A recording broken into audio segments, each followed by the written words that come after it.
I want to talk about discernment counseling. So many people come in to counseling and they're not sure if they actually want to be in the relationship, or maybe the person they're in relationship with is questioning whether they want to be in the relationship. Instead of jumping into couples counseling, discernment counseling is a really effective process for helping each person in the relationship get clear about what they want.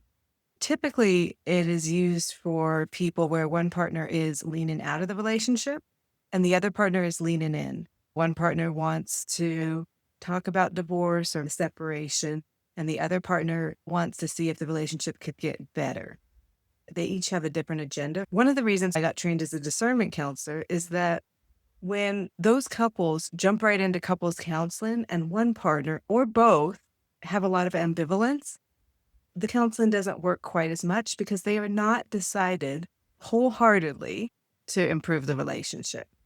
And that ambivalence will get in the way of them throwing themselves into the couples counseling process.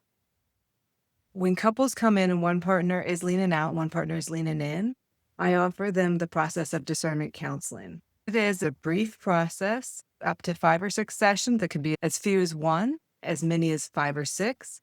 Each session is 90 minutes. And the first session, there's a series of questions that you will be asked to get clear about where you stand right now and what you want, how you got here.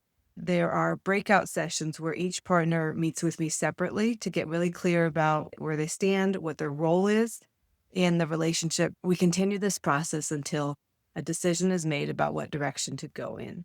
One of the goals of this process is that each partner better understands where they stand, but also where their partner stands. If there are things that they can do to help their partner be more open to the idea of working on.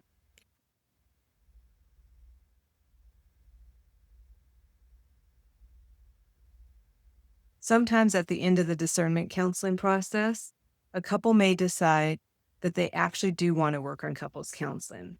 Other times, at the end of the discernment counseling process, a couple may decide that their relationship has run its course and it's time for them to say goodbye to each other. My job at this point is, if they are open to the idea, to have a few sessions where they can process the end of their relationship. I call that a good goodbye. And the idea is that they can say goodbye to each other through the process of reflecting back on the relationship, focus on some of the best times, the good times, some of the things that they learned, some of the ways that they were changed in the relationship, some of their regrets. Each person may extend some apologies and acknowledge some of the ways that they've hurt each other, and then also extend some wishes for the future. And if there are children involved, this is a good time for them to make a commitment to the type of parents that they want to be.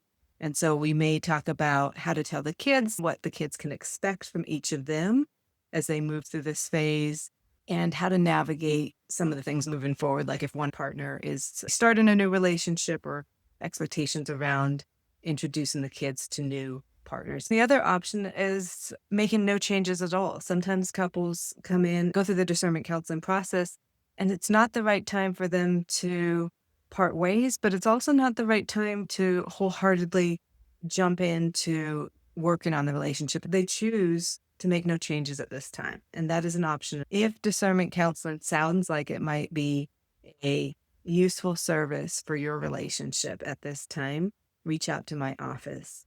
I look forward to speaking with you.